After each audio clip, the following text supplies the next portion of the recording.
Bayangkan, 25 tahun perjalanan, ribuan chapter, dan satu pertanyaan yang tak pernah berhenti menggema di kepala kita.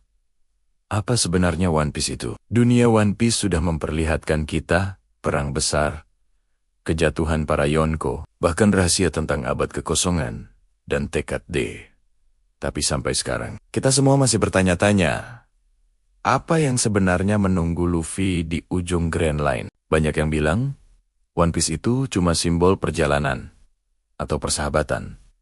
Tapi sang kreator, Eiichiro Oda sendiri, sudah menegaskan, One Piece itu benar-benar ada, dan itu bukan hal simbolis. Jadi, kalau begitu, seperti apa sebenarnya ending megah yang sudah Oda rancang sejak awal mula cerita ini? Hari ini, kita akan membongkar teori paling kuat dan paling misterius tentang bagaimana One Piece akan berakhir. Dari semua petunjuk yang tersebar di lautan, satu hal yang pasti, One Piece sangat berkaitan dengan Void Century, masa 800 tahun yang lalu, yang sengaja dihapus dari sejarah oleh pemerintah dunia. Di masa itu, ada sosok legendaris bernama Joy Boy dan sebuah kerajaan kuno yang memiliki teknologi luar biasa.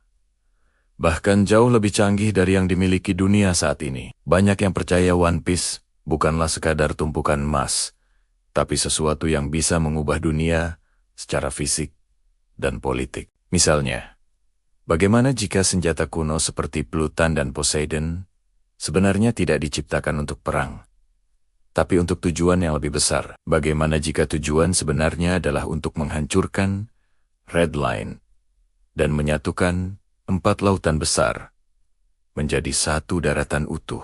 Dengan kata lain, One Piece adalah sebuah mekanisme untuk mengembalikan dunia ke bentuk aslinya. Sebelum terbelah oleh Red Line dan Column Belt, sebuah alat untuk menciptakan satu dunia, atau One World, dunia yang bersatu, tanpa batasan lautan, di mana semua ras dari manusia, ikan hingga suku langit, bisa hidup bersama. Dalam dem ini adalah impian sejati dari Joy Boy dan juga Goldie Roger. Ingat momen ketika Roger akhirnya mencapai Laftel. Dia dan krunya menemukan kebenaran dunia ini. Tapi mereka justru tertawa terbahak-bahak. Bukan karena kecewa, tapi karena mereka sadar mereka datang terlalu cepat. Dunia saat itu belum siap menerima rahasia sebesar itu. Jika One Piece diaktifkan pada masa Roger, dunia justru akan hancur dalam kekacauan. Karena itulah, Roger memilih untuk tidak melakukan apa-apa. Sebaliknya, ia meninggalkan petunjuk, menyebarkan era bajak laut, dan menunggu generasi baru yang bisa mewarisi tekad.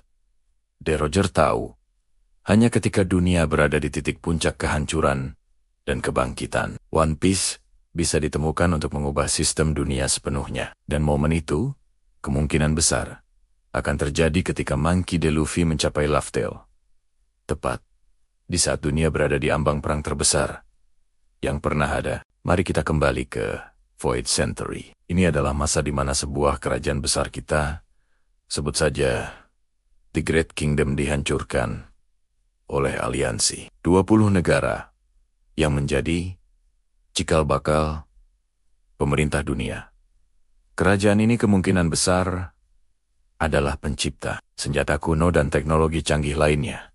Bukan untuk menaklukkan, tapi untuk menjaga keseimbangan dunia. Nama kerajaan itu memang tidak pernah disebut, tapi banyak teori populer menyebutnya sebagai Ancient Kingdom, atau bahkan Dawn Kingdom, Kerajaan Fajar. Joy Boy, yang diyakini sebagai pemimpin kerajaan itu, pernah membuat janji kepada ras-ras lain, seperti manusia ikan, untuk menciptakan dunia tanpa diskriminasi.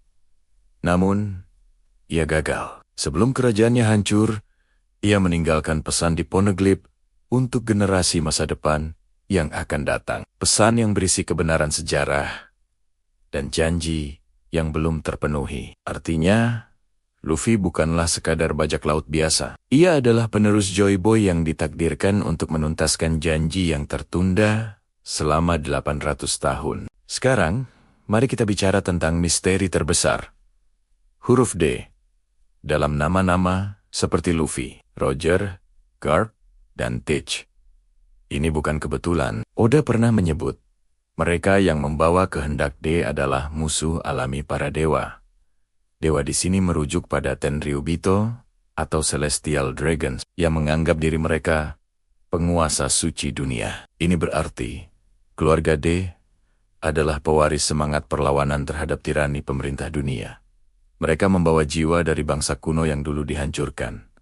Dan mereka adalah orang-orang yang akan membangkitkan kembali kebenaran yang ditutupi selama 800 tahun. Luffy adalah simbol kebebasan sejati. Dia tidak tertarik menjadi dewa, raja, atau penguasa. Dia hanya ingin menjadi orang paling bebas di lautan. Justru karena itulah dia yang paling layak untuk memimpin dunia menuju era baru. Karena dia satu-satunya yang benar-benar tidak ingin menguasai apapun. Dalam sebuah wawancara, Oda pernah bilang, akan ada perang besar yang skalanya membuat pertempuran di Marineford terlihat seperti permainan anak-anak. Perang ini akan melibatkan semua faksi besar.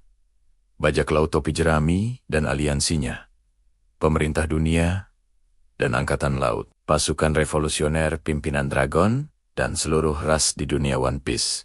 Pemicunya, kemungkinan besar, adalah terungkapnya kebenaran tentang Void Century dan jatuhnya Imu, penguasa rahasia dunia. Saat kebenaran itu terungkap, seluruh dunia akan sadar bahwa mereka telah hidup di bawah kebohongan selama ratusan tahun. Para Celestial Dragon akan jatuh, pemerintah dunia akan hancur, dan dunia akan dilanda kekacauan total. Namun, di tengah kehancuran itulah, Luffy dan krunya akan menemukan Laugh Tale. Dan di sana, One Piece akan diaktifkan untuk menyatukan dunia kembali. Ada teori menarik yang mengatakan bahwa nama Laugh Tale sebenarnya adalah plesetan dari Rough Tale, sebuah kisah keras tentang kehidupan manusia. Roger menertawakannya karena dia sadar betapa lucunya dunia ini. Manusia saling berebut kekuasaan, padahal asal-usul mereka semua sama. Mungkin One Piece adalah pesan tawa dari Joy Boy, bahwa kebebasan dan tawa adalah harta sejati umat manusia. Tapi ini bukan berarti One Piece hanyalah sebuah makna. Tetap ada benda fisik, sebuah mekanisme kuno yang menjadi simbol kebersamaan dan mampu memulihkan dunia ke bentuk aslinya, simbol dari kebebasan sejati. Bayangkan adegan ini. Setelah perang besar berakhir, Luffy dan kru topi jerami tiba di Laugh Tale. Di sana, mereka menemukan kebenaran tentang dunia, sejarah Joy Boy, dan makna sesungguhnya dari tekad D. Luffy. Dengan kekuatannya yang membawa tawa dan kebebasan akan mengaktifkan One Piece. Perlahan tapi pasti, dunia mulai berubah. Redline hancur, lautan menyatu, ras-ras yang terpisah akhirnya bisa hidup bersama. Dan perbatasan dunia pun lenyap, pemerintah dunia yang korup runtuh. Dan dunia memasuki era baru yang benar-benar bebas. Namun, dalam prosesnya, akan ada banyak pengorbanan. Mungkin kita akan melihat kepergian karakter-karakter penting, seperti Shanks, atau bahkan Dragon, yang mengorbankan diri mereka demi lahirnya fajar yang baru. Dunia yang baru akan lahir, bukan di bawah kekuasaan seorang raja, tapi di bawah naungan tawa dan kebebasan sejati. Eiichiro Oda pernah mengatakan, ending One Piece akan membuat semua orang tertawa dan menangis di saat yang bersamaan.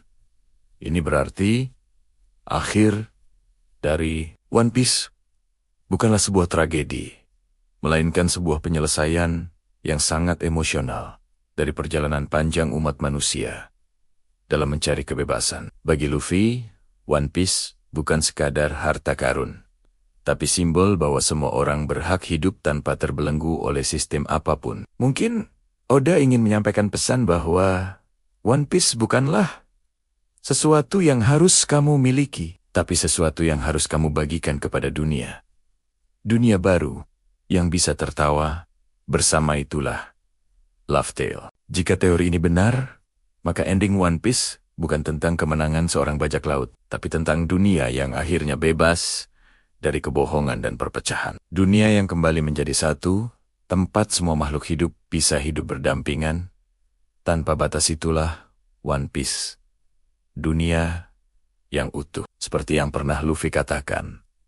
Aku tidak ingin menaklukkan dunia. Aku hanya ingin menjadi orang yang paling bebas. Mungkin kebebasan itulah One Piece yang sesungguhnya. Dan di akhir cerita nanti, tawa khas Luffy yang menggema di puncak dunia akan menjadi gema dari tawa Joy Boy ratusan tahun yang lalu. Jika kamu percaya bahwa One Piece bukan sekadar cerita tentang bajak laut, tapi sebuah kisah epik tentang kebebasan sejati umat manusia, jangan lupa subscribe channel ini. Karena suatu hari nanti, ketika kisah ini benar-benar berakhir, kita semua akan tahu bahwa One Piece itu nyata. Terima kasih sudah menonton.